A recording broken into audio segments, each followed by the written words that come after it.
So ayan na nga mga tol, so naipasok na natin dito sa live stream yung description natin na ilagay na.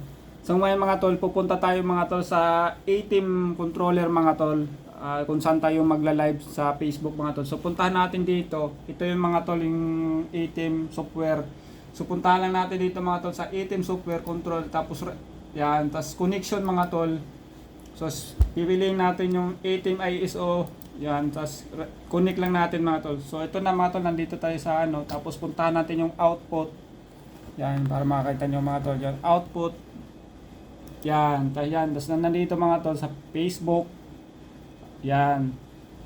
So, i-erase lang natin old mga tol na ano, old na stream key. Palitan natin ng bago yan mga tol. So, yan. Delete na natin mga tol. Tapos balik tayo doon mga tol sa Facebook. Balik tayo doon sa Facebook. Yan. Yun, nandito mga tol. Tapos punta tayo dito sa yan, ito mga tol. Stream key mga tol. I-copy natin. Click lang natin copy. Yan. Tapos balik tayo dito mga tol. Right click tapos paste. So ayan na mga tol, nandito na. So ngayon mga tol, balikan lang natin doon. Double check natin. Yan.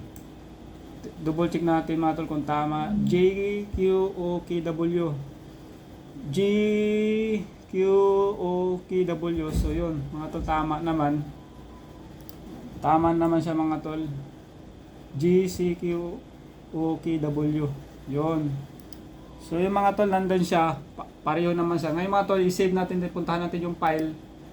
I-save natin sa stars up saka state. Yun. So save natin doon mga tol, para in case man o magkaroon ng problema, nandun lang siya.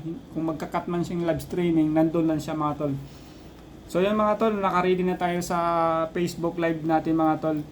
So maraming salamat mga tol.